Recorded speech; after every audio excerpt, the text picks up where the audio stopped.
السلام علیکم ورحمۃ اللہ وبرکاتہ۔ صحیح البخاری صحیح المسلم میں ایک روایت موجود ہے جس کے راوی حضرت ابو ہریرہ رضی اللہ تعالی عنہ ہے۔ فرماتے ہیں اخذ الحسن بن علی تمرۃ من تمرۃ الصدقۃ فجلا فی فیہ۔ امام حسن بن علی رضی اللہ تعالی عنہ زکوٰۃ کے کھجوروں میں سے کھجور اٹھا کر اپنے منہ میں ڈال لی۔ فقال النبی صلی اللہ علیہ وسلم کخ کخ لیجت رہا۔ حضور نے فرمایا کخ کخ، ارادہ یہ تھا کہ اس کھجور کو منہ سے نکال کر باہر پھینک دو۔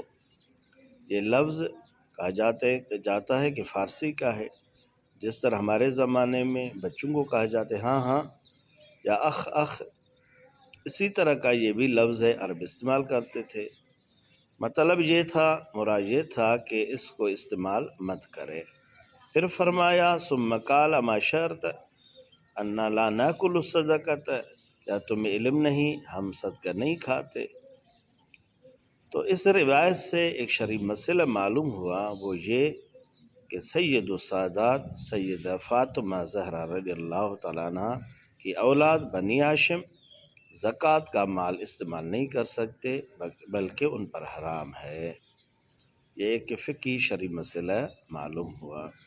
اس کے علاوہ ایک فائدہ یہ معلوم ہوا کہ چھوٹے بچوں کو سمجھانا، تبلیغ کرنا، یہ میرے حضور صلی اللہ علیہ وسلم کی سنت ہے، کیونکہ اس وقت امام حسن رضی اللہ تعالیٰ عنہ کی عمر مبارک کم بے 7 سال تھی۔ آپ کی ولادت مبارک 3 ہجری 15 رمضان مدینہ المنورہ میں ہوئی۔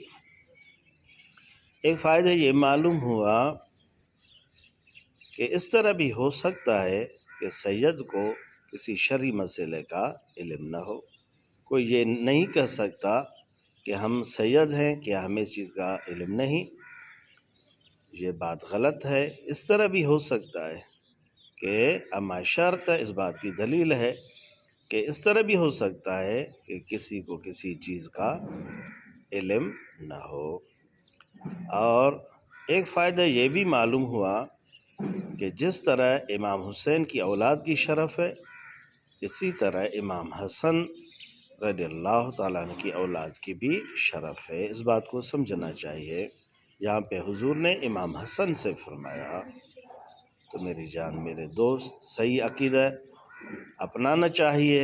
اللہ تعالیٰ کی بارگاہ میں دعا ہے اللہ ہمیں سید و سادات صحابہ کرام کی سچی محبت، ادب، خدمت کی توفیق نصیب فرمائے۔ السلام، خدا حافظ، اللہ